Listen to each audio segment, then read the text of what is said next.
किसी भी प्रकार के अनुष्ठान, पूजन, नवरात्र पूजन, शिव पूजन, शिवरात्रि पूजन, पार्थिव पूजन, रुद्राभिषेक, सत्यनारायण पूजन, दीपावली पूजन आदि का विधान यहाँ पर बताया जा रहा है। जय श्री कृष्ण, जय श्री राधे, श्री गणेशाय नमः।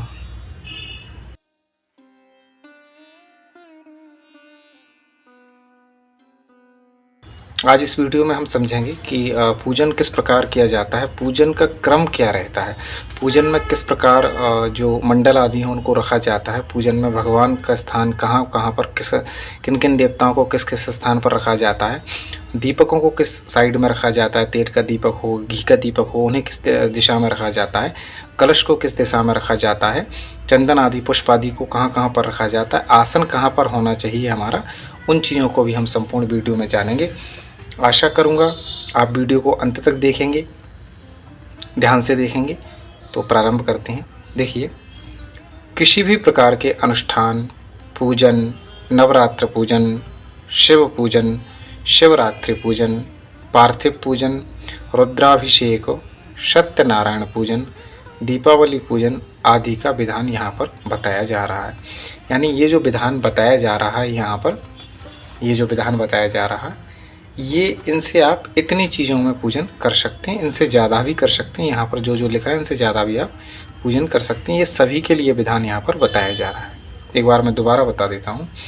अनुष्ठान कोई सा भी हो, वो अनुष्ठान में थोड़ा ज़्यादा विस्तार हो जाता है। यहाँ पर जो विधि में बता रहा हूँ, विधान जो बता रहा हूँ, इससे आप बड़ा अनुष्ठान भी कर सकते हैं। लेकिन संक्षिप्त रूप में जो आप घर पर पूजाएँ करते हैं, जैसे नवरात्र में पूजन कर रहे हैं, घर पर अपने शिव पूजन कर रहे हैं, शिवरात्रि पूजन कर रहे हैं, पार्थिव पूजन कर रहे हैं, रुद्राभिषेक कर रहे हैं, सत्यनारायण का पूजन कर रहे हैं, दीपावली का पूजन कर रहे हैं, या कोई भी पूजन जो व्रत त्यौहार आदि कर रहे हैं, गुरुवार व्रत आदि कर रहे हैं, उनके लिए भी जो यहाँ पर विधान बताया गया है उससे आप इस तरह से पूजन कर सकते हैं। जो मंत्रों का शुद्ध उच्चारण न कर सकें वो नाम मंत्रों से पूजा करें। यानी मान लीजिए आपको शुद्ध मंत्र नहीं आते हैं, आप शुद्ध उच्चारण नहीं कर सकते हैं, तो आपको क्या करना है, उन देवता का केवल नाम ही लेना है और पुष्प जल आदि को आपको चढ़ाते जाना है। जैसे शाम्ब सदा शिवाय नमः। मान लीजिए आप शंकर जी का पूजन कर रहे हैं, आपको मंत्र नहीं आ रहा है, जल चढ़ाने का मंत्र नहीं आ रहा है, पुष्प चढ़ाने का मंत्र नहीं आ रहा है, तो आपको केवल इतना बोलना है, शाम्ब सदा शिवाय नमः जलम समर्पयामि। इसी तरह से मान लीजिए आप गणेश जी की पूजा कर रहे हैं और आपको गणेश जी की पूजा में गणेश जी का कोई मंत्र नहीं आ रहा है, ध्यान का मंत्र नहीं आ रहा है, तो आपको केवल इतना बोलना है, श्री गणेशाय नमः ध्यानम समर्पयामि, जलम समर्पयामि, श्री गणेशाय नमः चंदनम समर्पयामि, श्री गणेशाय नमः नैवेद्यम समर्पयामि। वीडियो को अंत तक देखें, काफ़ी मेहनत से मैंने ये सब बनाया है आपके लिए। और अगर वीडियो पसंद आ रही है तो लाइक ज़रूर करें, लाइक करने का कोई पैसा नहीं लगता है, लाइक फ्री होता है। नए हैं, इसी प्रकार की वीडियोस आपको अच्छी लगती हैं तो चैनल को सब्सक्राइब ज़रूर कर लें। मान लीजिए देवी की पूजा कर रहे हैं आप और आपको मंत्र नहीं आ रहा है, तो आप बोल सकते हैं श्री महादेव्ये नमः। लक्ष्मी जी की कर रहे हैं तो बोल सकते हैं महालक्ष्मी नमः। मान लीजिए सरस्वती जी की कर रहे हैं तो महासरस्वती नमः, या अंबिका देवी की, दुर्गा देवी की पूजा करें, दुर्गा देवी नमः, इस तरह से आप बोल सकते हैं। मान लीजिए आप भगवान श्री कृष्ण की पूजा कर रहे हैं, मंत्र नहीं आ रहा है, ध्यान मंत्र नहीं आ रहा है, स्नान का मंत्र नहीं आ रहा है, तो आप श्री बालकृष्णाय नमः बोल सकते हैं। श्री बालकृष्णाय नमः जलम समर्पयामि, श्री बालकृष्णाय नमः नैवेद्यम समर्पयामि, श्री बालकृष्णाय नमः अक्षतान समर्पयामि, श्री बालकृष्णाय नमः पुष्पम समर्पयामि। इसी तरह से आप भगवान राम के लिए भी मंत्र बोल सकते हैं। श्री रामचंद्राय नमः मैं लिख देता हूँ।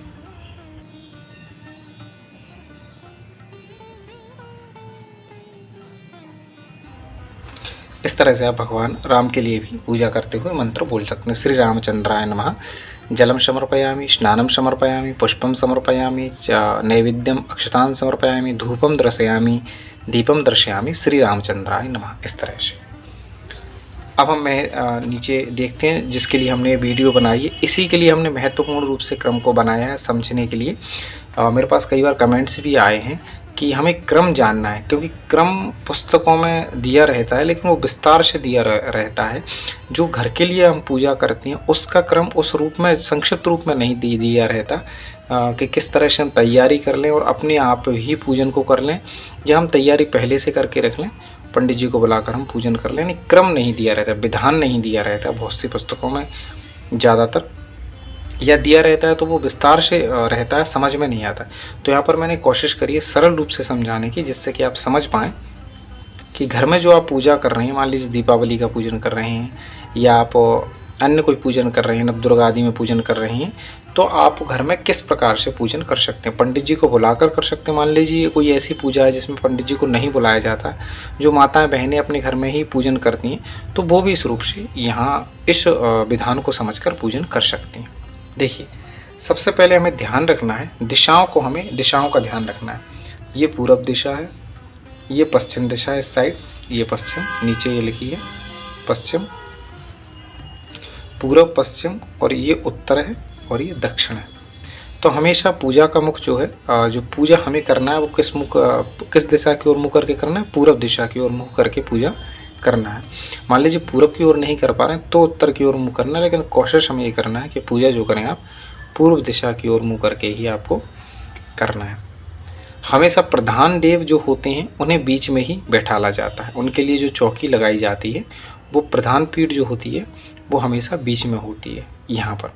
अब जैसे बड़ी पूजा है तो यहाँ पर सर्वतोभद्र मंडल बन जाएगा। मान लीजिए भगवान शंकर की पूजा है तो यहाँ पर चतुर्लिंग तो भद्र या एक लिंग तो भद्र मंडल बन जाएगा।